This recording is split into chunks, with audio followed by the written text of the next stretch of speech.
The Hoop Heads Podcast is brought to you by Head Start Basketball. So now when these guys come to my office, that's my son. He's 18, 19, and he's got his future. And I have a different view of coaching. I go about it with a different lens. I enjoy my time with them. I like to laugh with them. And that 18 to 22 is such a transformative age time of these young men. The fact that I get to be a part of it. The wins are great. I want to win. I want to win championships. I still have goals and dreams and visions, even at 50 years old. Yeah, we're going to work for 2 hours, and I'm not always going to say nice things to you. I'm not always going to tell you you're wonderful, but it's never personal. You come to my office, we're going to talk about a myriad of things, and I enjoy that relationship. Andre Cook is entering his 14th season as the head men's basketball coach at St. Edward's University in Austin, Texas. He has led St. Edward's to 9 winning seasons in his tenure, with an overall record of 221 and 152, including a program record 30 wins in 2018-2019. That season, the Hilltoppers snagged the Heartland Conference Regular Season title, Heartland Conference Tournament Championship, and advanced to the NCAA Regional Final, while being ranked as high as number 2 nationally during the season. Cook was named the 2019 Clarance Gaines Award winner, given by CollegeInsider.com to the Division II National Coach of the Year and NABC District Coach of the Year. Cook came to St. Edward's from Hudson Valley Community College, where he compiled an overall record of 119 and 40 in his 5 seasons. He previously served as an assistant at Union College from 1994 to 1996, while earning his master's degree in teaching social studies. Cook also coached basketball at Hudson Falls High School from 1996 to 2004, where he taught and served as assistant principal. Cook played 4 years at Skidmore College and is in the top 10 in scoring at Skidmore with over 1,000 points. In 2012, Cook was inducted into the Capital District Basketball Hall of Fame in Albany, New York. Hey Hoopheads, I wanted to take a minute to shout out our partners and friends at Dr. Dish Basketball. Their Dr. Dish shooting machines are undoubtedly the most advanced and user-friendly machines on the market. Learn more at drdishbasketball.com and follow their incredible content at Dr. Dish B-Ball on Twitter, Instagram, Facebook, and YouTube. Mention the Hoopheads podcast and save an extra $300 on the Dr. Dish Rebel, All-Star, and CT models. Visit drdishbasketball.com for details. That's a great deal, Hoopheads. Get your Dr. Dish shooting machine today. Hi, this is former NBA player CJ Watson, and you're listening to the Hoopheads Podcast. 3R Basketball, powered by Under Armour, is coming to Cleveland this fall. Get your 3-on-3 team together and register at ua3rbasketball.com.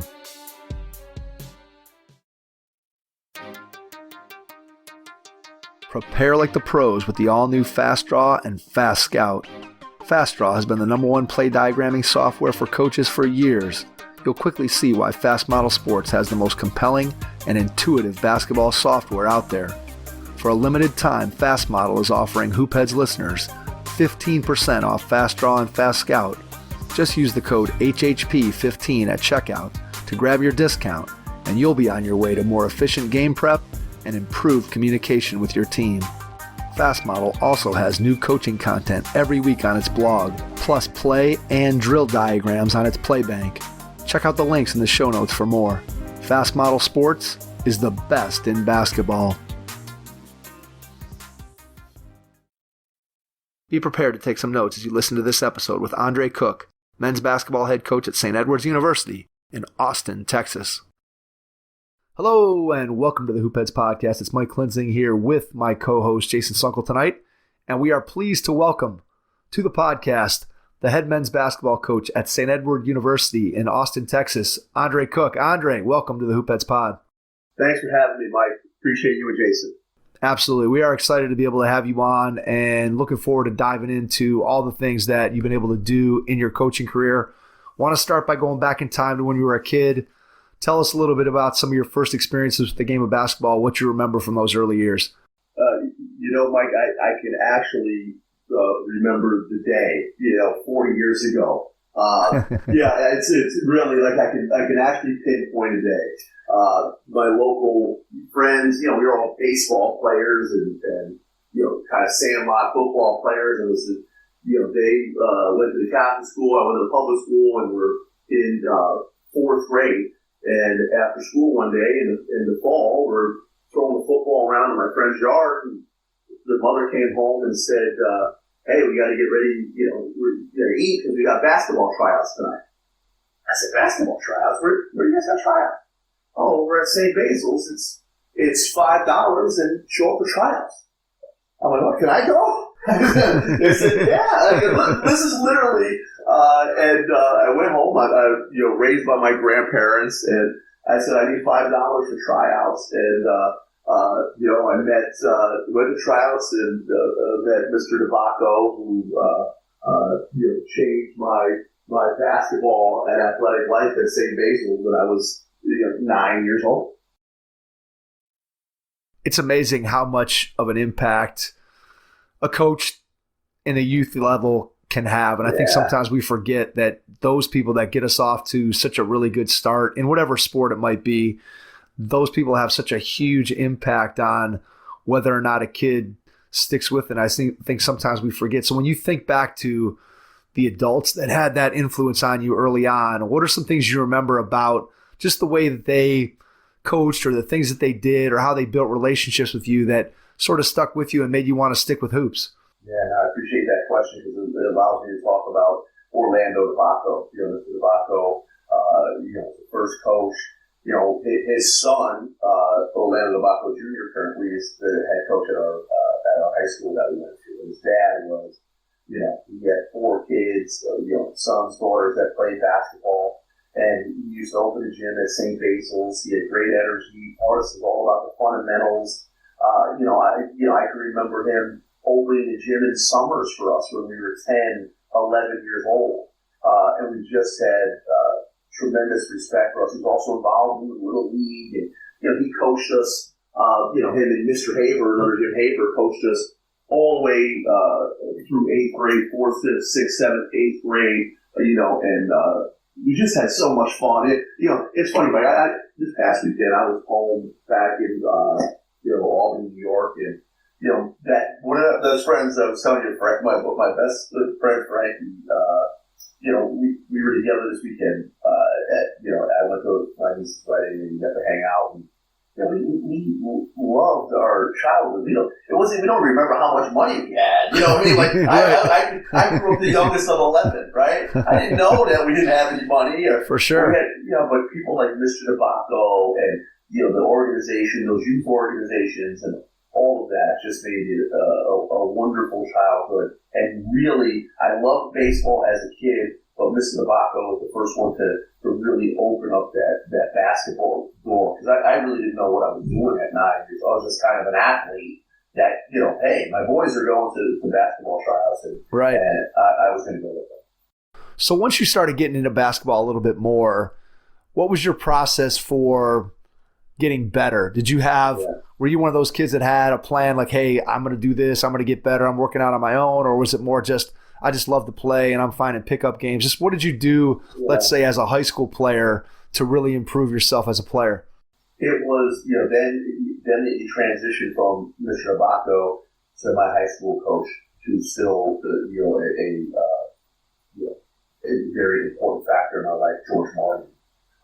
So now I kind of, Mr. Abaco pushed me off to Coach Martin, who I knew, and now I kind of, my shift went from, as a kid loving baseball and to now basketball was my love, and it was, I love being in the gym with him. I can remember, those old school weight vests. Looking back, they probably are the reason why I can't sleep right now. Those old school weight vests, running up hills, getting shots off. Like it was, George Martin really took allowed me to go to that next level of, and I think this is something that I want to do. I think I want to try to be I remember, right, it's funny, my baseball ended at 18. I played in the Connie Mack regional championship, and we lost to Manny Ramirez. I walked off to Manny Ramirez. Oh, man. Manny Ramirez, you being, Cleveland, right? Oh, yeah, for sure, man. We love Manny. Absolutely. Manny Ramirez, he played for Youth Services of the Bronx. Manny Ramirez, Francisco Rodriguez, and they beat us to go to the Connie Mack World Series. I walked off the baseball diamond, and that was the last time I touched a bat and ball. And it was just, I was always about basketball and wanting to play college basketball. And George Martin was just, we were, again, he's going to be 77 years old this month, and I still talk to him regularly, and he really was it. George Martin was my history teacher and a basketball coach, and my relationship with him cemented the fact in my life that that's exactly what I want to do.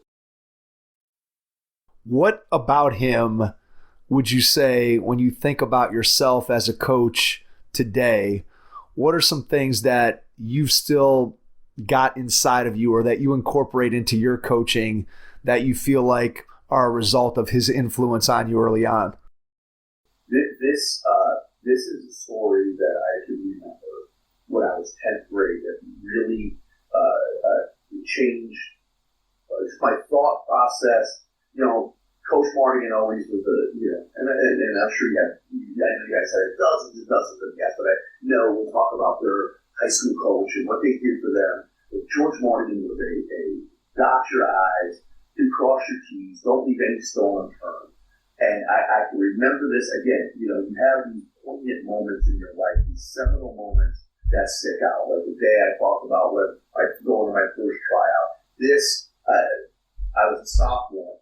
As you know, being from Cleveland, you're from the Northeast, weather can change some games. Absolutely. Yeah, Absolutely. Weather can change some schedules. So we played a team called Cahoes, and we beat them 115 to 50. And the schedule kind of dictated that we played them maybe 2 weeks later, something like that. And we were out of practice, and coach, quickly got out of practice, threw his overcoat on, and was running out the door. And I said, Coach, where are you going so fast? Like, we literally just got out of practice, and you're running out the door. Because I'm going to go scout Cahoes. You're going to go scout Cahoes? We just beat them by 65. Take the night off. Take the night off. And that was him. And it's like, if this guy can go scout Cahoes on a night off, 10 days after us beating them by 65, then I can get some extra jump shots off. I can work on my left hand. I can run that extra lap with that 40-pound weight vest. I can do those things because this guy has given us everything he has. And he's the winningest basketball coach in the Albany area.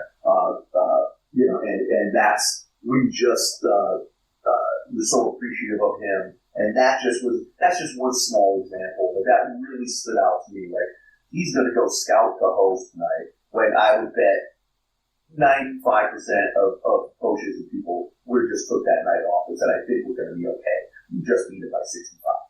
Yeah, well, that speaks to, right, the amount of time as a coach that you have to put in, which I think we said it a lot on the podcast, but I don't think the average person, player, parent of a player really understands the amount of time that goes into it, whether you're talking about on the high school level or the college level. There's just so many things that go on behind the scenes that I just don't think people realize. I think that story does a really good job of illustrating where there's a case, as you said, clearly most coaches probably like, we don't have to worry about it. But I'm having dinner with my wife tonight, right? That's right, exactly. Which might not be a bad choice in and of itself. Right. But we know as coaches that we tend to put all that, put our heart and soul into it, and the amount of time that it takes to be great at what you do, it takes a lot of time. And I think that's a theme that's run through the pod and with conversations with lots of other people. When you think back to that time as a player and playing for Coach Mardigan, what's your favorite memory of just being a part of his teams? It could be a moment in a game, could be a moment off the court, just maybe a general feeling. Just what's your memory when you think high school basketball? What immediately comes to mind? What memory pops into your head? The Glens Falls Civic Center, which again, like, you know, if you're from the Albany area, like getting to the Glens Falls Civic Center is always a big deal, right? And we made those regular trips every year, and you know, and we try not to take it for granted that we want to make it feel like it was a rite of passage. But we played in the sectional championship in '89 in Saratoga Catholic. They had their best player was Gideon Scott Sherry, who played for Dean Smith, who's on Coach Smith's '93 national championship team. And he's an individual assistant now, but was a long-time head coach at high school. Scott's a good player, 6'5", point guard, you know, really good, especially at our, kind of, 3A, 4A type size high school. And he banked in a shot with 1 second to beat us. And he probably banked it in top of the team. Well, I was always a year younger than my guys. So I was the sophomore, started the juniors, started the seniors. Well, they all graduated. Who are we playing my senior year? Scott Catholic, Saratoga Catholic. And next year, in the championship, I hit the fucking shot to beat that guy. So if you went back, from an Albany perspective, people will remember those Spa Catholic matchups. Do you have that video on tape? You have that shot on tape? I do. I do. And, nice. I have both of them. I have Scott Sherry's bank shot, and I have mine beating them. Those short shorts are coming back. I know. Isn't that hard to believe? It's crazy to me. That's a trend I never thought I'd see again. No, and in those games, Glens Falls Civic Center, had about 6,000. Held about 6,000. It's a packed house. Like you just, you don't lose those memories, and now that I'm like, wow, I'm sure you guys do the same, right? With your kids, and like, where did the time go, right? Like, yeah, it's crazy. That was over 30 years ago, and I guess you do what you love, it just goes by really fast. So true, and yeah, time really goes beyond fast, especially once you have kids. I sent my first one to college, and when we dropped her off, you're looking at it going, wait, I was just holding her in the hospital. How can that happen? I don't know. It goes, that goes fast. Let's put it that way. Where those 18 years go? I know. All right. So talk a little bit about your recruitment and your decision to play college basketball and going to Skidmore. Just talk a little bit about the whole process, what you remember about that. Well, I was, like everybody that you guys talk to, they want to go to Division I, right? For sure. Absolutely. And I, so did I. I averaged 25, 26 points a game as a senior. We won a lot of games. I wanted to go to Division I, and I went. I visited Colgate. With the late great Jack Bruin. And I visited Holy Cross with George Blaney. And that's where I was going to go. I was going to go to one of those places. Well, they didn't quite have the same plan. They said, we got somebody, Andre, you're on the board, you're on our list, we're happy to have you, but you're second, third, fourth on the list, whatever it was. And they were, I appreciated it. And then, again, my grandparents raised 10 kids of their own and raised me as their 11th. And my they were tough now. They were, my grandfather was tough, and he, you're going to go to an academic. So he didn't, and things have changed. Now, this is 30 years ago. He's an old school that guy. He didn't feel the Division II were academic enough. So he was like, you're going to get the best academic situation that you can go to, right? Holy Cross and Colgate didn't work out. So he was like, you're going to go to RPI and become an engineer. There's no question that. That was it. Like, there's literally, so Mike, you can imagine, okay, didn't work at a Holy Cross Colgate, so now maybe it's like the spring and, getting home visits. So Doc Sowers, who was a great legendary coach at Albany, would be at the house. And my grandfather would say, Doc, great to meet you. Come on in. Let's have a couple of drinks. Let's have a sandwich. He's not going to your school. This is true. This is a true story. I believe it. Union College coach, come in. Bill Scanlon, great to meet you. Let's have a couple of drinks. And I'd be behind him, like saying, no. Like, he'd be like, come on in, but he's not going to your school. He's going to RPI.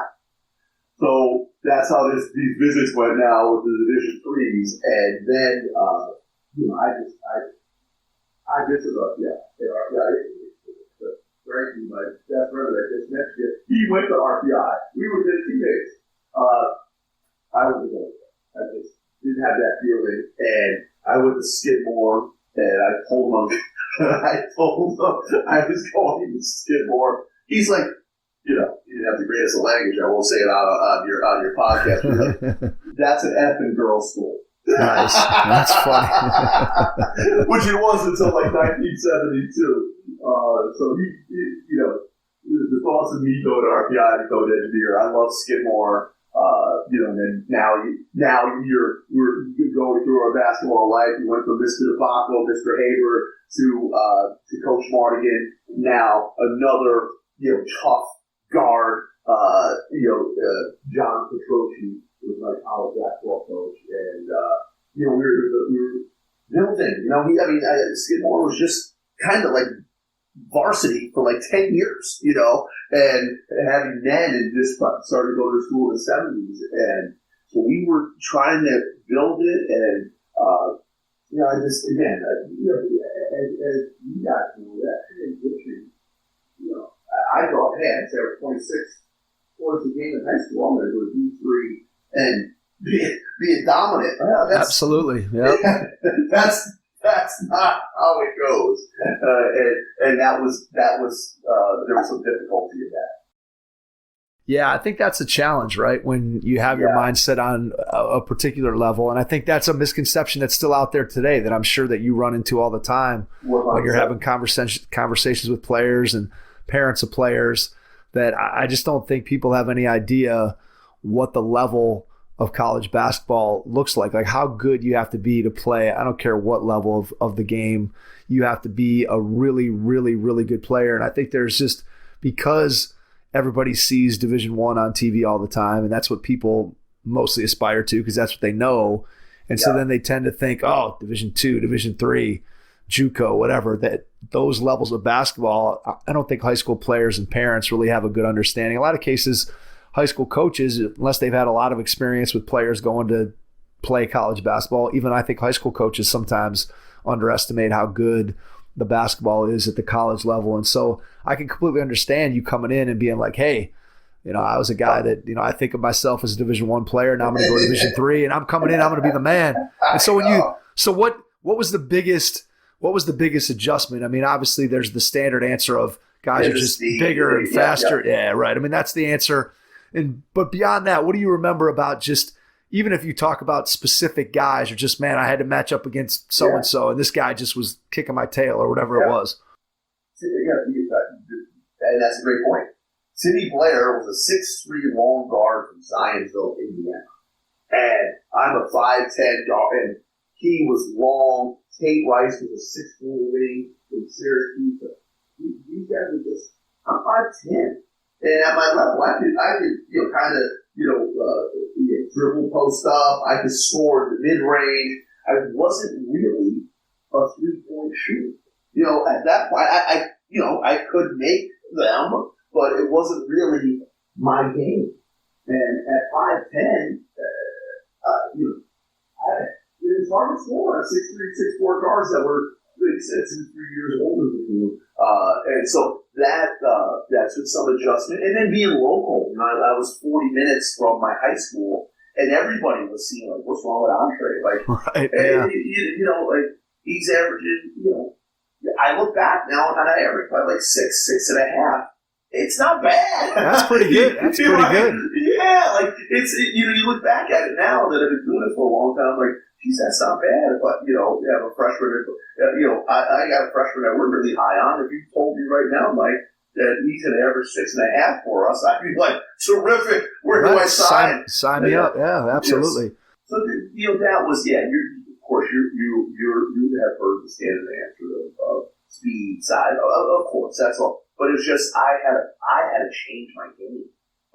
I could get to the mid range. I could even post up a little bit. So it's kind of crafty down there, and that wasn't happening. And I had become. I wasn't consistent enough of a shooter to be as successful as I wanted to be. So that was a process of I got to get better.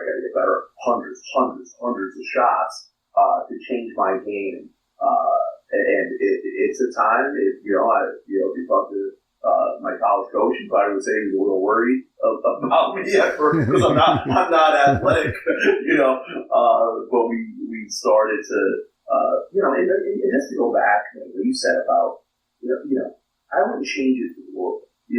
We played against it, and you are in the heart of UAA, right? The UAA is the three conference right there with Case Western, right? Right. Yep. Good, and that's a terrific league, right? And with Rochester, NYU, University of Chicago, we played Williams, Amherst, Bowdoin, Bates, Middlebury. Good teams and beautiful campuses. I wouldn't change it for the world. But it was that early going was you really have a look in the mirror of how good am I, right? Right. How good I'm at Division III, struggling, and how are we going to make this career a success. So, have you used that experience when you're talking to players that you've coached over the years in terms of helping them to adjust to, hey, everybody who comes and plays college basketball was probably one of the best players on their high school team. They've kind of always been the big fish, and now suddenly you're coming in and you got to compete, and maybe you're not getting the minutes that you think you're going to get. And we know that there's this, obviously today more so than ever, there's this transfer mentality of, hey, things aren't going well early and I'm going to get out, and people at home are telling me I should be playing and I should be this and I should be that, or I should leave. So I'm assuming that your own personal experience, you've been able to utilize that in conversations with players. So maybe just talk a little bit about how you use your own experiences to be able to relay to players, hey, you got to stick with it. No, that's a great question. And one thing that I say, and like if you say back in my day, right? Yeah, you never want to say that. No, it's like when I played, they're turning their ears off. Right, that's not. But the one thing I will say that I do say to them is I can look it in the eye and say I have been in every role, everything that you guys are going through. I have been in every role you have been. I have been the freshman that's just trying to figure out how to get some minutes on the court. I have been that role player where you're, that fringe starter to sixth or seventh man. I have been that guy. I have been the starter that's averaged 13 points, kind of the third or fourth option, and I have been the first option, right? All of that. So when the kid that is the freshman that's the eighth or ninth man, I can say I have been in your shoes. I get it. The kid that's trying to break into the starting lineup, I say, yeah, I remember being in your shoes. I understand that. I can, and I think obviously there are great coaches, that never didn't play. So I'm not saying anything about that, but I think there is part of being able to look them in the eye and I know exactly. I know when you have to be the guy that's got to get 20 tonight. That I know that pressure for us to win. I got to get 20, and I also know that pressure of struggling to get minutes, team winning. That dichotomy of I'm happy we won, but I'm frustrated I didn't play, and how do I put on a positive face to not hurt the team? So I think all of those roles I can communicate with our guys that I've been there, I do understand it, and I think I can help you through that. And I think that's what we can appreciate. And I always laugh and tell them like, what I would do against them if, if I say, if I was 20, this is how the game would go, Jeff. This is what I would do to you, and they all like, come on, coach, you're 5'10", and and they, I think, I think you can relate to that, and again, if it's every day coming in and you're talking about your glory days, the players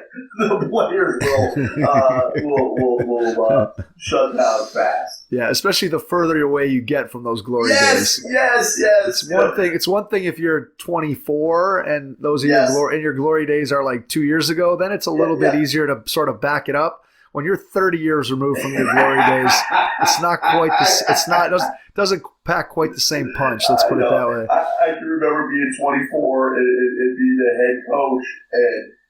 Just done with my playing days. I can remember those days. She's coach. I would play pickup with them every day. Right, exactly. Coach is pretty good. Those now I find some students maybe right throughout the occasionally. Yeah, my standard answer whenever somebody comes up and asks me something about this or that or playing, and I'm always like, that was a long time ago. That's my standard answer. A long time ago.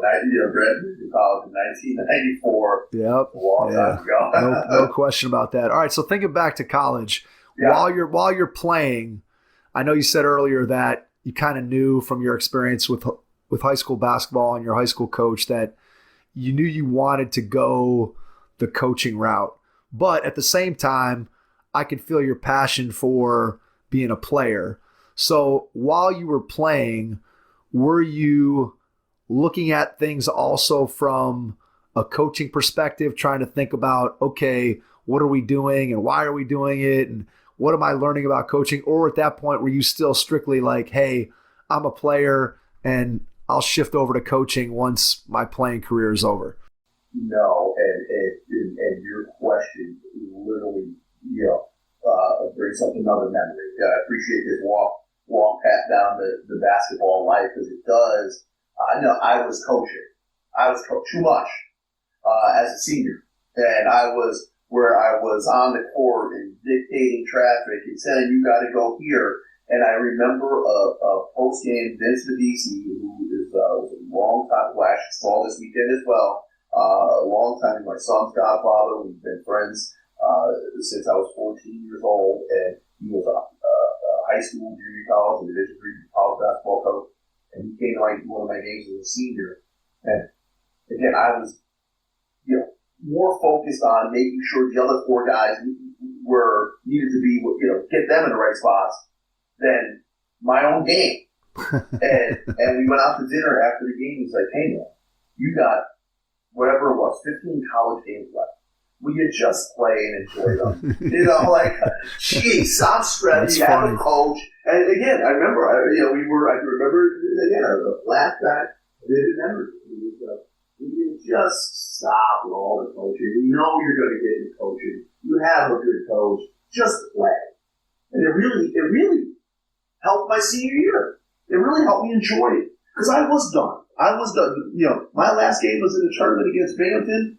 When we got beat, I was done because I was, again, 5'10", not overly athletic. I had to take all those shots. I had to do all those extra. I was done jumping rope. I was done shooting all those shots. I was done with the extra work. I just was done to try to, to be as successful as I could college basketball player. I was, March 5th, 1994, when we got beat by Binghamton, I was done. I was ready for the next part. So that next phase is what? What are you thinking at that point? I know you went on and you got a master's in teaching from Union College, but just what was the thought process when you graduate? Were you thinking at that point high school coaching? Were you thinking college coaching? Because I know you got an opportunity to work with the Union College team. So just talk a little bit about where your mind was at. It was for sure going to be a college coach. There was never a thought of being a high school basketball coach. I was I can remember 1994, the Final Four was in Charlotte.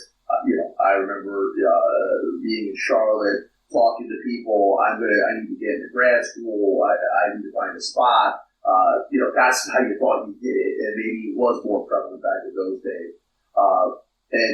Who do I get? What grad assistant spot do I get? One of the schools that my grandfather said he's not going there. Are probably our biggest rival, Union College, with Bill Stanley. And I got a grad assistant. I didn't get into the grad school because the education program was really good. Then I got the grad assistant, lived in Schenectady, and coached with Coach Scanlon for a couple of years. The only time in my life I was an assistant was my 2 years at Union as a coach. What do you remember about that piece of it in terms of being an assistant that has helped you as a head coach to maybe understand what your assistants are going through, or what their mindset and thought process is as they're working in your program? Yeah, it was a tough time. The full-time assistant, my second year now, the full-time assistant took a year off, sabbatical. Not really done much in the bank at the Division III level. So as a second year grad assistant, I was basically the full-time coach, full-time assistant coach. And the program was sliding. And unfortunately, that was Coach Scanlon's last year as the head coach. He was removed at the end of that year. And I just remember, he was such a good, his daughter was Miss New York State basketball, played at Duke. He had another daughter that was played at Tulane. His son is currently a professor at Virginia. I mean, these were high-powered, just a great, great family. And I wanted so bad for him. I wish I could do something. I wish I could have put the sneakers back on. But it was just slipping out of his hands, and there was a little bit of losing touch.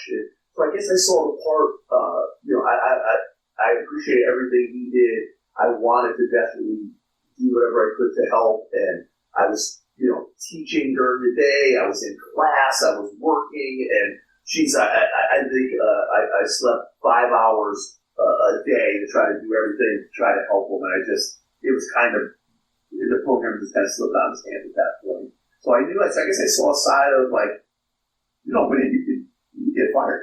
Even a guy that's been at the place for 30 years, right? Can get fired. And I saw that part even at a Division III level, and it made me understand, this college coaching isn't all sunshine and rainbows. It isn't all just, everybody puts their hand in the middle and we sing Kumbaya. And so, there is a part to it that is a business that you have to win. And otherwise, they can get somebody else to do it. That makes complete sense. And I think when you start thinking about sort of what makes any job, I mean, coaching obviously is something that we all talk about, the other pieces of coaching and how important they are in terms of developing your student athletes and what they do in the classroom, what they do in the community. But I think a lot of times you see that there still has to be winning attached to those things. Obviously, you want all of them, but when you start talking about the college level, even at the high school level, ultimately, most of the time you end up being judged by wins and losses. Now, you can maybe mitigate that some with some of the other things, but you definitely get to see a side where if you're winning, then everybody talks about how important those other things are. But if you're not winning, then those other things become a little less important when it comes time to your job security, unfortunately. Right. It is and that's what I, now being a head coach for 27 years, I used to, when I first started coaching, I was what my record was, right? If you saw me my first year coaching high school, I took over a program that had 14 straight losing seasons. We were 7-16. If you saw me walking down the street, I looked like a guy that was 7 and 16. I was depressed. I had bags under my eyes. I was eating. I wasn't sleeping. And that's when everybody looked at me. Forget about your playing career. 1,000 points here. That I was 7 and 16 in my first year as head coach. Now you can have more of life and you can understand and put it in better perspective. That doesn't mean that you don't, winning isn't still super important, but that is a tough part of it. And I would say this, Mike, we all don't get to ride out on our white horse at the end of our career, and it doesn't always work like that. And you see a lot of stories of coaches at the end of their career and not leaving how they would like. That we all don't get the Mike Krzyzewski story. Where 75, everywhere he goes, it's Coach K. Some people don't get that, and and that part of it is it's difficult. You have to win, and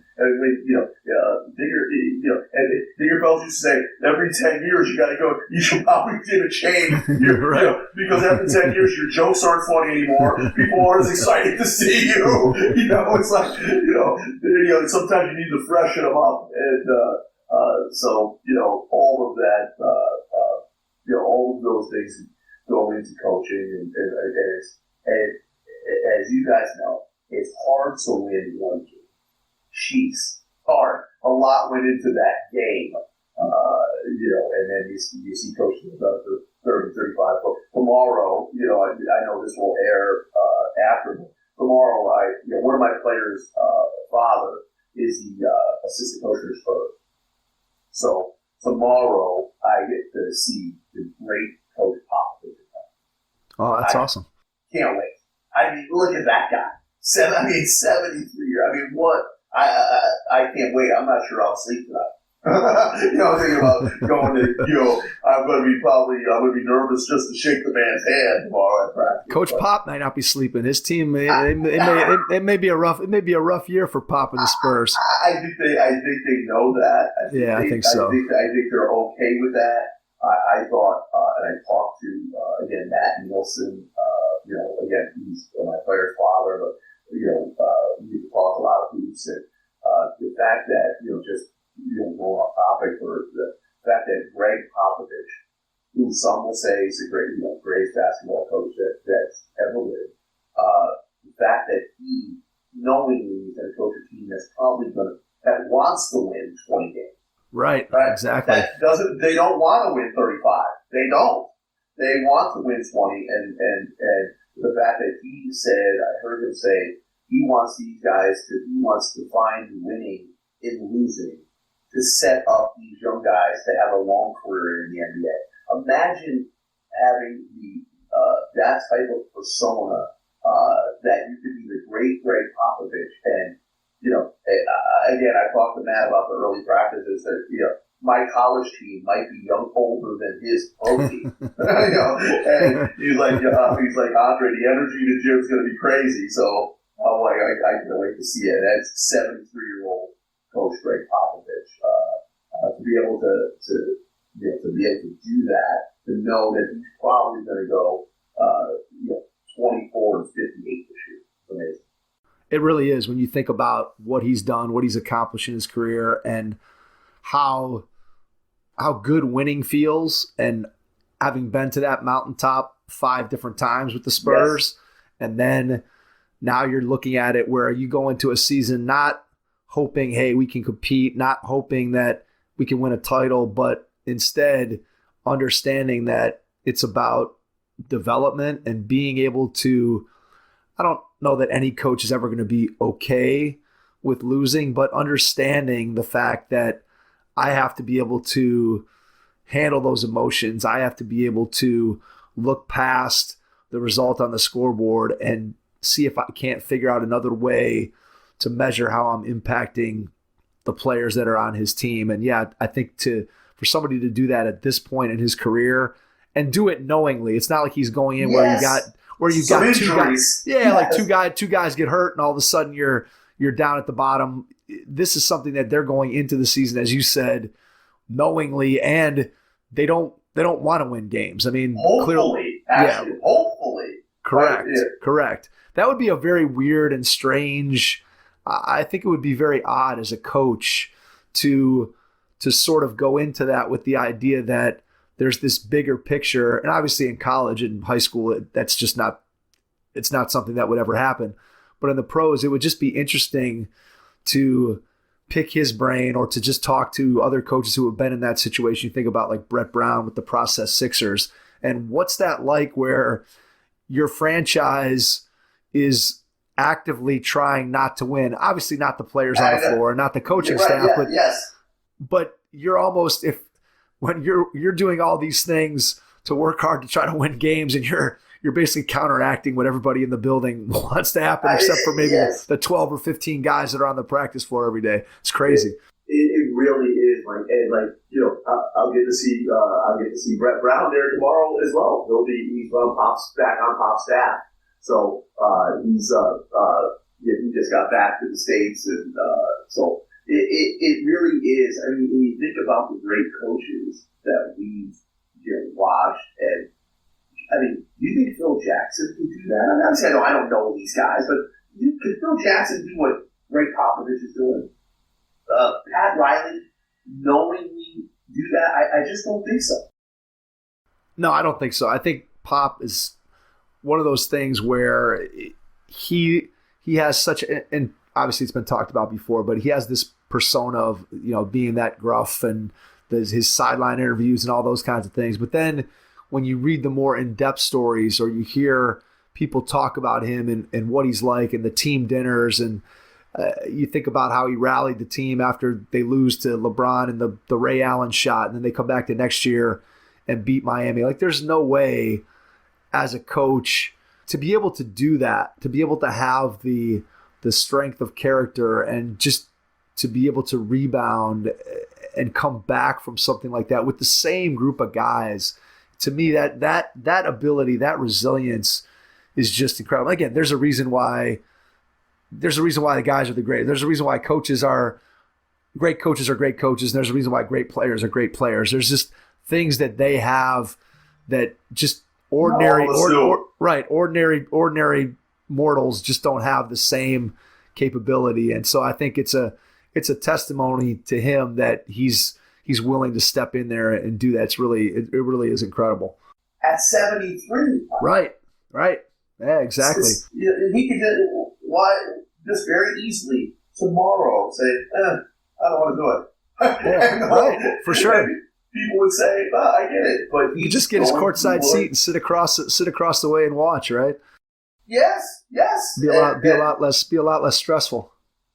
Yes. Anyway, so tomorrow we're talking about great coaches, and tomorrow I get an opportunity. Whether I get to meet him or not, maybe it depends on how practice is going or his mood. But I will be courtside for his first practice tomorrow. That's awesome. That's going to be a lot of fun.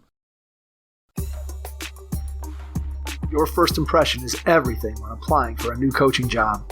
A professional coaching portfolio is the tool that highlights your coaching achievements and philosophies, and most of all, helps separate you and your abilities from the other applicants.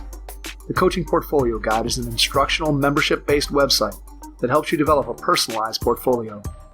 Each section of the Portfolio Guide provides detailed instructions on how to organize your portfolio in a professional manner. The guide also provides sample documents for each section of your portfolio that you can copy, modify, and add to your personal portfolio. As a Hoopheads Pod listener, you can get your Coaching Portfolio Guide for just $25. Visit coachingportfolioguide.com/hoopheads to learn more. When you think about learning, right, that's one of the things that as a coach throughout your career, you're always trying to listen and learn and figure things out. So when you were a young coach, where'd you go to learn? Who did you go to? Did you have mentors? Were you reading, watching film, all of the above? Just what do you remember about trying to improve your craft as a young coach when you were coaching a high school team? Wow, it was. I look back to coaching in 1996, and again, so if you talk about what was my thought process? I'm going to go coach college. right? And, I had some opportunities, those 15,000 live on campus, meal plan type of assistants, right? Jobs. And again, I go back to my grandfather. He's like, hey, he didn't say it so nicely. He's like, you got these degrees. Why don't you apply for a teaching job? I'm like, so just apply. So there was a couple of spots that Hudson Falls High School and Amsterdam High School, again, out near the Albany area, that I got a social studies job, and Hudson Falls had the varsity job open, and Amsterdam was going to be assistant for 1 year and then take over the program. I don't know why I had this kind of confidence or arrogance of coaching. I didn't do anything, but I'm like, I'm going to go take the head job. Of course, why not? Yeah, absolutely. And I'm going to do this for 4 years, and I'm going to get out of here. Right? That was the thing. So, and, the players and these kids were wonderful, and I obviously don't mean to disparage those kids at all that are no longer kids now. They're 30, 40 some years old, right? Right. They just were good. It wasn't a basketball place; it was a football school, and no one talked about basketball. It was an afterthought. And then here comes a principal named Mark Duty that was a former basketball coach, and that's him coaching. He had some knowing. My high school coach, Coach Martin, is what got me the job, got me in the door, and got me the head job at 24. Teach full-time world history, and oh my God, I knew American history. I got to learn about Asia and the Middle East, and while I'm trying to figure out how to coach basketball. And probably early on, it probably was just Coach Mardigan, Coach Petroci, we're bad.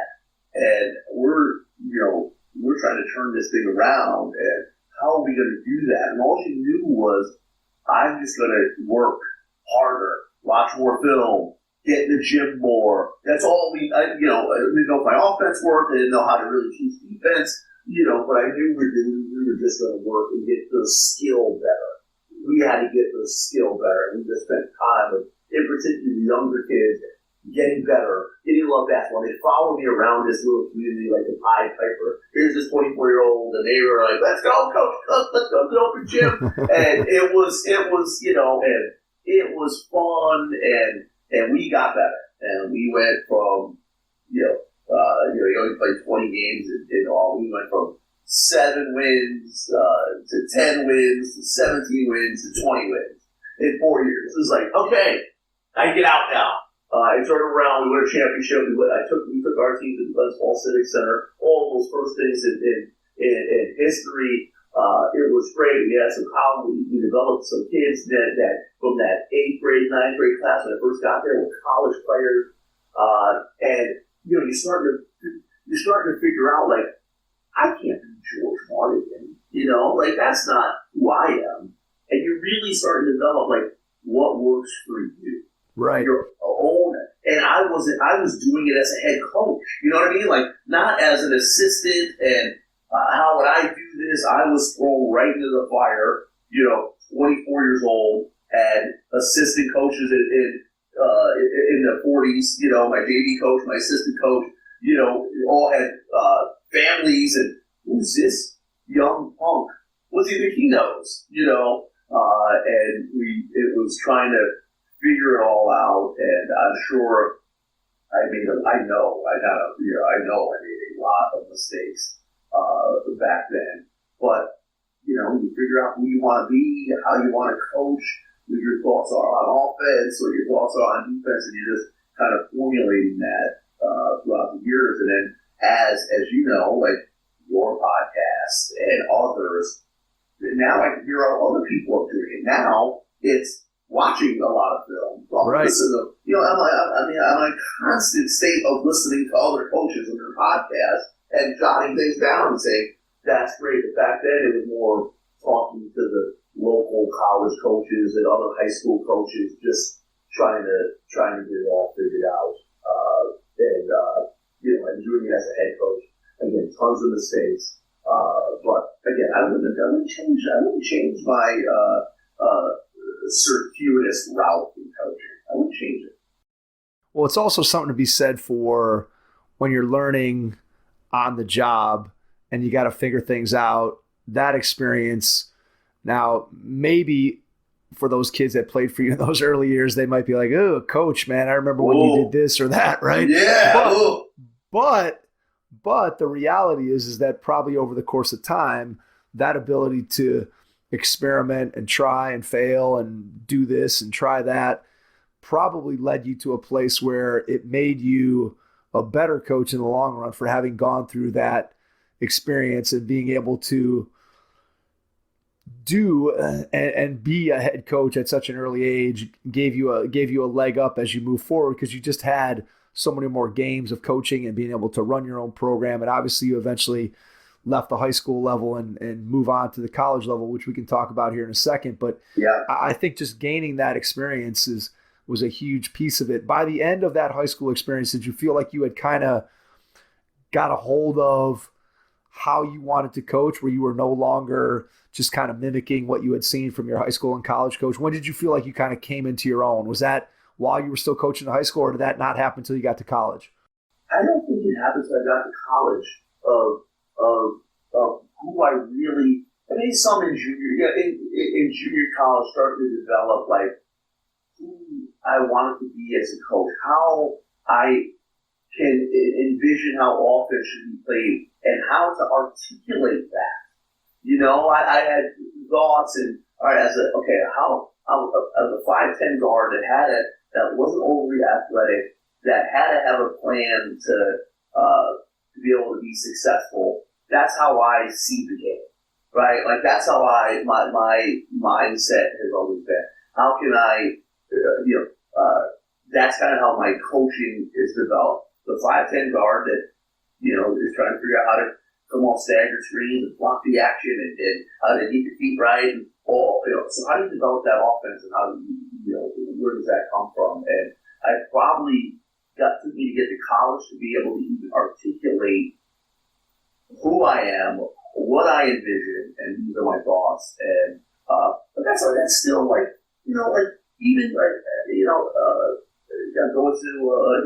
a wedding Saturday with my former players, and I'm going to see probably 15 of them there, all of that probably 7 to 10 years ago. And even they would say, the offense has changed since they played. and they probably would say, as a lot of the older players, like, geez, coach, you guys saw. And that's probably true, too. It's probably all true. Different era, right? I mean, it's a different era. At the end of my tenure in Hudson Falls, I was an assistant principal, and they made me an interim principal because our principal became the superintendent, and they offered me the principal's job and said, but you can't coach anymore. And I was like, whoa, how did this happen so fast, Mike? Yeah, I right. was 30 years old, and now I'm going to be a principal of a high school. I was going to be a college coach. Wait a minute, how did this happen? And I kind of had to get back on track and realize, like, all right, if there's an opportunity to get in college, I'm going to seize that, and that happened at Hudson Valley. How does that opportunity come across your desk? Crazy. Drew Maritello, who's the athletic director currently at Boston University, was an assistant football coach when I was a grad assistant at Union College. We were both at Union. And, even the current AD at Union College, Jimmy McLaughlin, he was an assistant football coach. And we all sat in the back offices. We're all in our 20s. We're all trying to figure it out. We all had dreams and visions of how life was going to go. And Drew was, I was probably, 23, 24. Drew was probably 26, 27. Drew became the athletic director at Hudson Valley Community College. And at the time, Drew and I have been friends for, 20, how many years is that now? 25, 27 years. And Drew, the job at Hudson Valley was part-time. And so while Drew was interviewing the candidates, he was calling me on every candidate. Andre, what do you think? He's a football guy. Andre, this guy, I'm interviewing this guy. What do you think? Andre, I'm bringing in this guy on Wednesday. What do you think? And so every candidate come in, like Drew and I knew all, right, from being in the area my whole life. So he called me up, and I'm like, and the candidates are also calling me. And so he says, I go, it sounds like I know you've been busy. How's it going? He goes, I want to interview one more candidate. And I said, who's that? He's like, you. I go, I'm an assistant principal, making good money. My daughter was just born. My wife, Stacy, she will kill me. Like, I can't do that part time. What if I said I can make it full time? I said, oh, okay, that's interesting. Okay. He's like, let's talk. Let's talk on Monday. Come talk to your wife. He asked me what I made at the time. He's like, I can't get you to that number, but talk to your wife about what is a doable salary. What can you do? Talked to my wife. I said, we talked about this number. I gave it to Drew, and it was probably a $30,000 to $35,000 pay cut. And and I gave my wife a lot of. So I talked to Drew. Drew's like, I think I can make that happen. That number. He did some work. I got you that number. I can give you that number. So I talked to my wife, and here we go. We took the pay cut. We got a little baby girl. We moved back down. Hudson Valley Community College is literally 2 minutes from Waterloo High School, and got the job. And I was, like I said, life has changed. Baby girl. We moved back, basically back home, and we took the job at Hudson Valley. What do you remember about walking in that first day and thinking about what you needed to do? How familiar were you with the JUCO level of basketball that you were now going to be coaching? Just where was the state of the program? And then how prepared do you feel like you were to be able to do the things that needed to be done in order to get it where you wanted it to go? It was probably, well, I just mentioned Vince Medici, right? My longtime friend, my son's, yes. My son's godfather. He got the job. All this opened up, all these connections and how these things all work out. Vince was the head coach at Hudson Valley, and Vince got the job at SUNY Oneonta.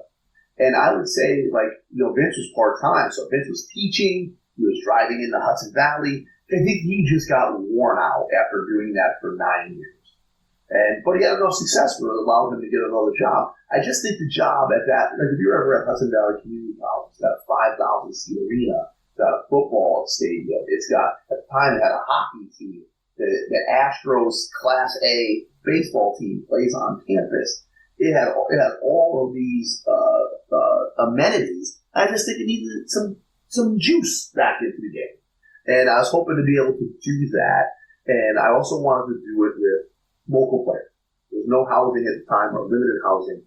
I wanted Hudson Valley and Albany to be like destination sounds kind of weird, but I wanted to be like, everybody be okay with, whatever the stigma is with community college or junior college, whatever anybody thought of that, let's make this where we want to go there. If you want to go to be a scholarship player, let's start here first. And if you want to go Division III with, high money academics, let's cut that in half. And we had all this legislation. And I think we got it to where, and it was an exciting career. We got it to, we were number one in the country with all Albany kids. So we were getting great crowds, great energy. Albany's a basketball area. I felt I could do that, and then when I got the job in August, and I said, we may not be very good this first year, but, it is it was, again, just a great move for me, and just, I would probably have been fine with staying there forever. It was a great spot. I was back home. People were happy to, people were happy to see me back and come to the games. And not that Hudson Falls was far, but I literally was living in my hometown. What do you think was the key to your success there at Hudson Valley? And then how did that lead you to the opportunity that you currently have at St. Edward? Yeah, I really just think it was, we got the best.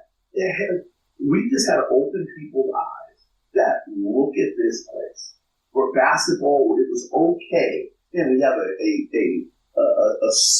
local guy that has local college degrees with Skidmore and Union coaching at here full time at junior high, or I can walk into the gym. And I'm not trying to say I was anything special, but people didn't want to buy us. So they'll pay if I went to a gym in Lansingburg or Mechanical or Saratoga or Albany, Schenectady. We're like, that's Hudson Valley folks. We can talk to that man. He's looking at, we want our kids to go there, and he's got a vision and a thought process, and then it became okay for some bounce backs.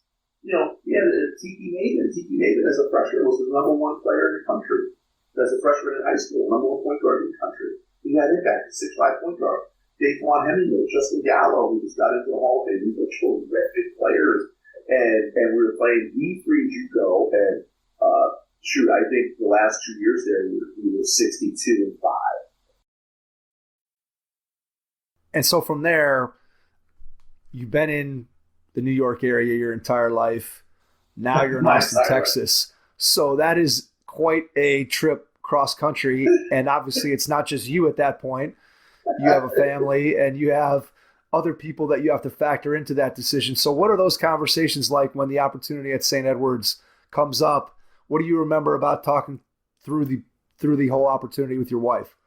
Well, again, you start going through your basketball life. Another seminal moment. Ryan Marks. I know Ryan Marks since the 90s. He was coach at Southern Vermont, and he came to my high school gym. And Ryan is eclectic, different. You would see Ryan, and you wouldn't think basketball coach. But he's a terrific, smart guy, and he had great success. And he got Southern Vermont at the time. He comes to my gym again. Ryan. Got shorts on, sandals. It's 12 degrees outside, and he comes to my gym and he's a 3-point guard. So that started a relationship probably about 1998. Ryan went to Southern Vermont, and he took 3 of my guys in Southern Vermont. He goes to St. Edward's in Austin, and I go to Hudson Valley. Guess what? He's still recruiting my guys. One of my guys, Justin Gallo, he recruits, and I'm like, hey, Ryan, I'm going to come to Austin and with Justin. And I don't know what recruiting trip. Come to Austin, my God. That's great. Oh, geez. Love the place, love the people. Was at the games. I went to a couple games. See Rise, staying with him. We saw Austin. Like, wow, we got a good spot, man. It's a good game. So that was it. Justin didn't go there. I don't know. He had Division I degrees as well. We go about this. So next year we go 32-4. We get to the national semifinal. Ryan Marks gets the kind of the UTPA job, which is now UTRGV. And I was literally sitting in my office. Hey, Rob, congratulations, man. I'm very happy for you. You don't think I had any chance at your job? If he said no, I wouldn't even have the resume out. And he said, you do. It's about the right fit here, because I've seen it. So they phone interview for 14 different private campus. And at that time, now we have, making another move, Colin was a baby. Kyle's have a 6-year-old and a 6-month-old, soon to be 6-year-old and a 6-month-old. And my wife and I, our whole lives have been within, 60 miles of Albany. Right. And now, her parents, my grandparents, none of them were alive. Right? So we just said, if we're going to make a move, even though we have family back there in Albany, we're going to make a move. There's nothing really holding us. And, I love her. She's like, had faith in me. And she's like, all right, let's do it. And I went a couple months before her. She packed up the whole house. She packed up the kids. She did all of it while I was trying to figure out, which way is Dallas, which way is San Antonio, which way is Houston, and trying to get a little bit of a plan. And I could remember them coming down the escalator, like, you live 900 square foot apartment for the first 9 months. Man, we had a pretty good life in Albany, and believe me, Mike, there were many nights in those first couple years when I'm like, I screwed this whole thing up. What a bad decision. What were the things that, when you went through the interview process, that you felt like were in place that made you feel like you could have success? Maybe not immediate success in your first year, but that long term, you felt like it was a place that you could win. And then to go along with that, what were the things that you thought needed to be upgraded, improved, things that you thought you could bring to the table that could allow the program to get where you wanted to go? I think, first of all, the 10 full scholarship, right? It's, and for a school that is, and this is not just me saying it, it's U.S. News and World Report, it's the best academic school in the league, right? And now the price tag is about $65,000, $66,000. So it's going to be hard to get like past scholarship guys because they're still going to have to pay $30,000, So the fact that we had, we had 10 full scholarships, our location, many publications would say Austin is the best city that this country has, right? There'll be many where it's number one, best place to live, Austin, Texas. Some publications say that. But I thought that's a great thing. What a great, what is it? You can build a niche. We're not the University of Texas. Yes, it's right down the road, obviously. But we can build our niche. I thought we could do that. Now, the things that were like, that time the president wasn't really a sports guy. He didn't really see, like, how he understood that we needed sports and athletics, that it could bring campus vibrancy, but it was kind of like we were off on our own island in a sense. So that was always a little disconcerting. I thought, but the full scholarships, the city, it fit my personal academic profile, that I thought, spending time at private liberal arts schools, I thought I just didn't know Texas. I drove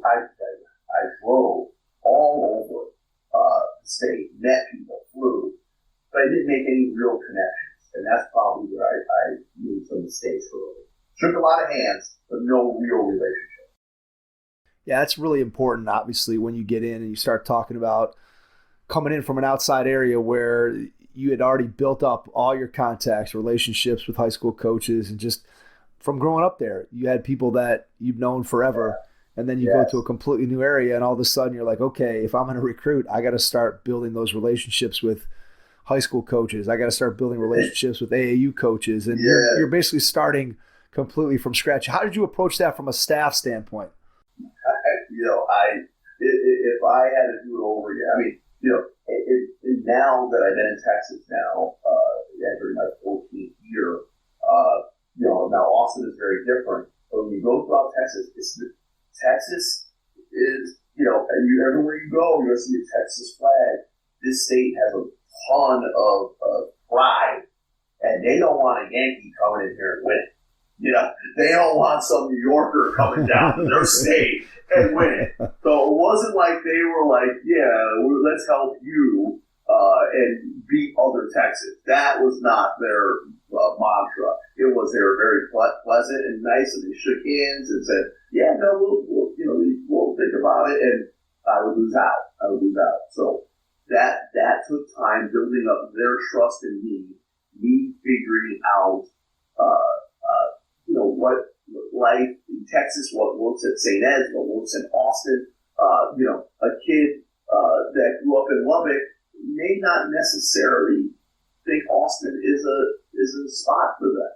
So I had to figure some of that out, right? Like, okay, probably got to stay in the major cities, the Dallases, the Houston, and San Antonio. We got to figure out what our niche is to get some Northeast kids.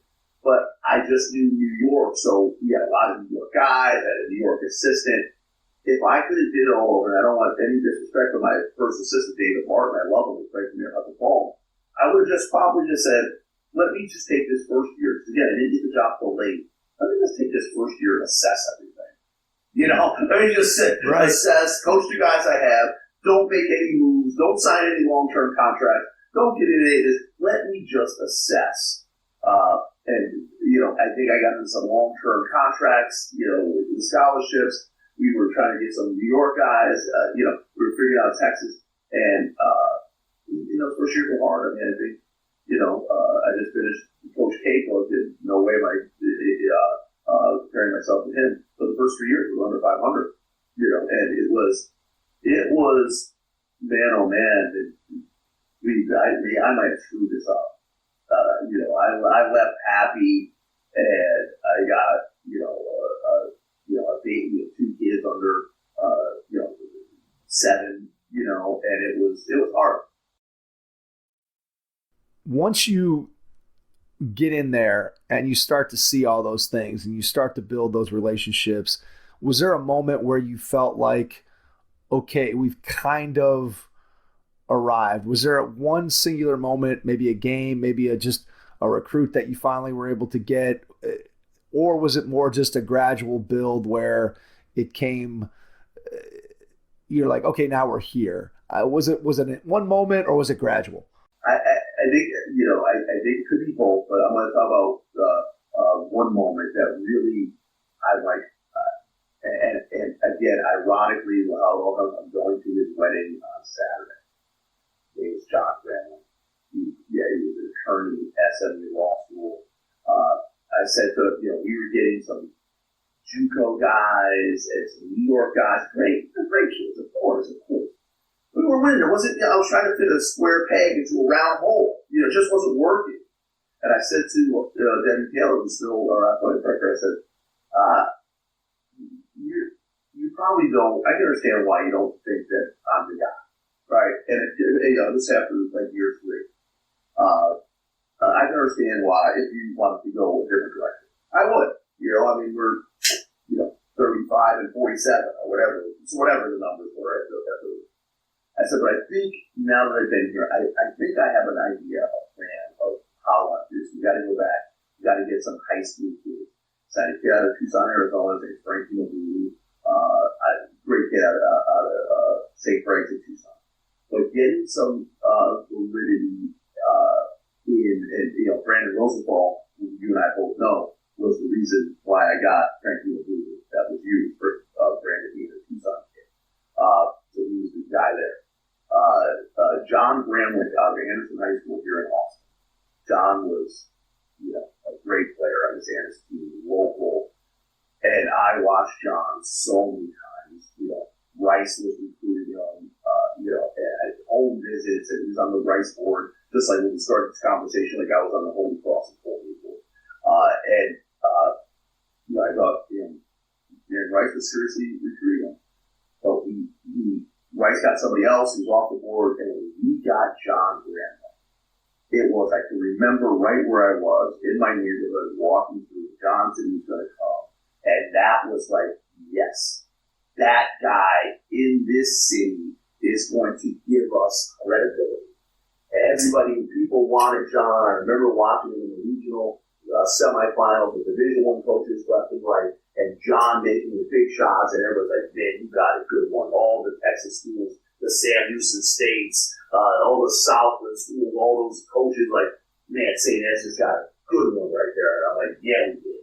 And that's going to start us. And you had a Lamir Burton from New York, Ethan Gilbert, another Austin kid. And then we started piecing in some transfers. Trey Lindsay, who's my longtime assistant, is coaching high school. We started piecing it, and now we're 18 wins, 22 wins, and now we're on our way. What do you think has been the key to your sustained success? So once you get the program to the point where you're winning, now I think probably the hardest thing is to be able to maintain and keep that edge. So over the course of your 10 years there, what has been the key to your continued success? I think like it's having the confidence of going, like, we've got a product to sell. Like, this isn't, we're a beautiful campus on the hill in Austin, Texas. It's got the best look of the city. of downtown Austin. It's a terrific academic school. We're a sister school, Catholic Holy Cross. We're a sister school of Notre Dame. We've got a product to sell, and it's not it's not just something we're going to give away. We have to have a cachet about us of like, and I think we're winning now this house. Now it's okay. There's this New York guy. It's like, oh man, they were 34. They were the Sweet 16 in the NCAA tournament. They didn't get the World Star Championship 3 years in a row. Now there's a little bit of swaggers out there, but you know what I'm saying? Like, I know. Yep. That's a great school. I'd love to go to St. Ed's, and we come to people in Texas know us. They know we have. You talked about earlier about understanding your vision of how to coach. I think we have a pretty defined one now that people say they play with an organization. They run good offense. They don't turn the basketball over. They want to shoot the three. They play man-to-man.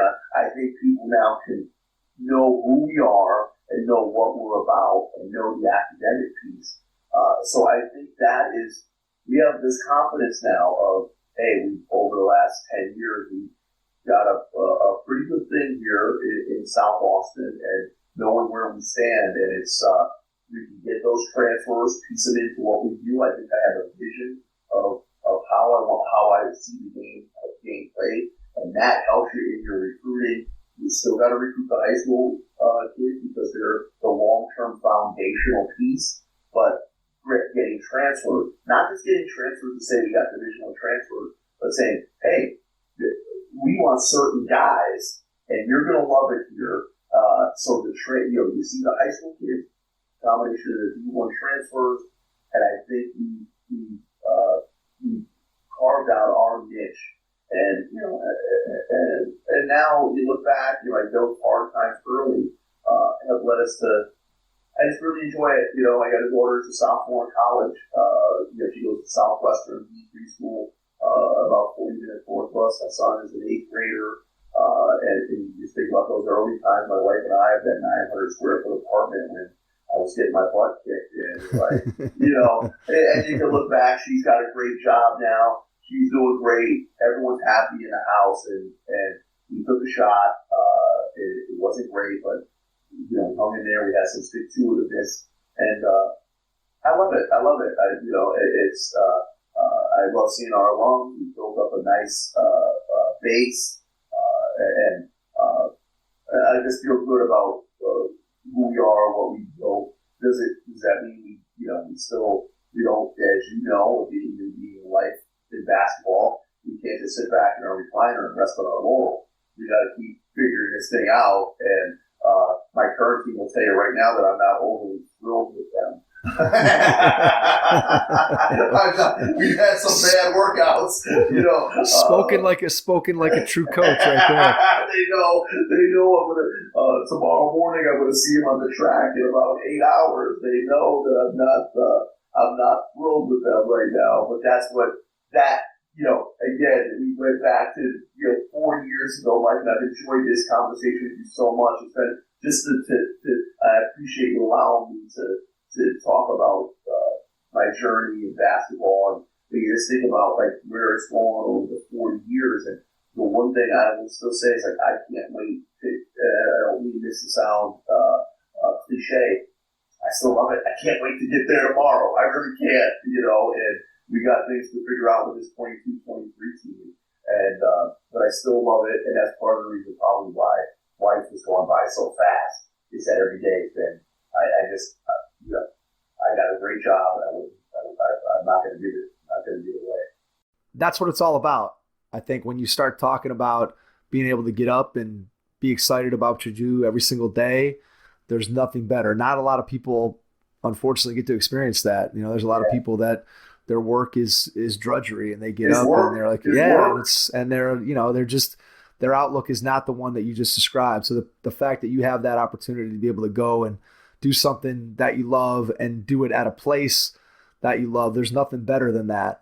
I want to wrap up with a 2-part question, Andre. So first part is, when you look ahead over the next year or two, what do you see as being your biggest challenge? And then second part, when you think about what you get to do every single day, what brings you the most joy about being the head coach at St. Edward's?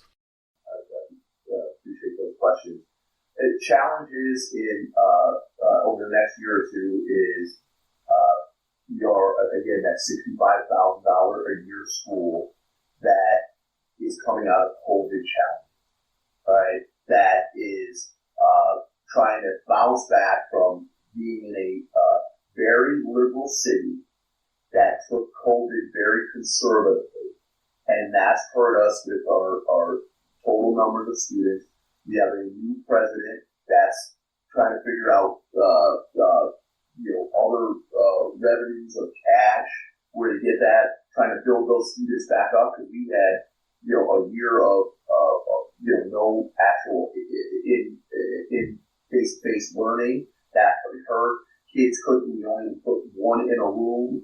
Right? So coming out of that in a small private liberal arts college to get, where our scholarship situation is, where our budgets are, though all those are taking a hit, and we're trying to bounce back from that. And we have a new president, Dr. Fuentes, is got a lot of juice. I've had more meetings with her. She's been in front of athletics more times in her short tenure than our previous president has. But she has a passion for sports. So that is my challenge. That's my concern of us bouncing back as a university. We're working at it. So there is light at the end of the tunnel.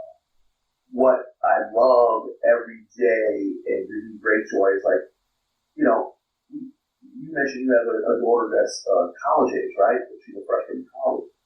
That's who we're coaching now. I have a daughter that's a sophomore in college. So now, back when I was 24, I didn't quite see it like that. So now when these guys come in my office, like that, that's my son. He's 18, 19, and he's got his future. And I have a different view of how I do coaching. I go about it with a different lens. I enjoy my time with them. I like to laugh with them, and I just, that 18 to 22 is such a transformative age, time of these young men, and I just, the fact that I get to be a part of it, again, and that's not cliche. Like, the wins are great. I want to win. I want to win championships. I still have goals and dreams and visions, even at 50 years old. But what I do love is having, we're going to work for 2 hours, and I'm not always going to say nice things to you. I'm not always going to tell you you're wonderful, but it's never personal. You come to my office, we're going to talk about a myriad of things, and I enjoy that relationship. I enjoy the laughs with them. And then I get to see them on the other end. Again, I told you, go to a wedding on Saturday. Guys that are now are 27, 28, 29, 30, and they're starting their careers, their families. I love it. It's a great job, and it's just a joy. That's what it's all about, and being able to have that impact, and then not only seeing that impact in the moment, but getting a chance to go to a guy's wedding. I think most coaches would tell you there's nothing better than that. Before we get out, I want to give you a chance to share how people can find out more about you, find out more about your program, connect with you, so whether you want to share email, website, social media, whatever you feel comfortable with, and then I'll jump back in and wrap things up. Awesome. At Coach Andre Cook at Twitter. My email is andrec@steadwards.edu, and I'd love to hear from you. Andre, cannot thank you enough for taking the time out of your schedule to jump on with us tonight. It's been fun getting to know a little bit more about you, getting to know your program, and really appreciate your time. And to everyone out there, thanks for listening, and we will catch you on our next episode. Thanks.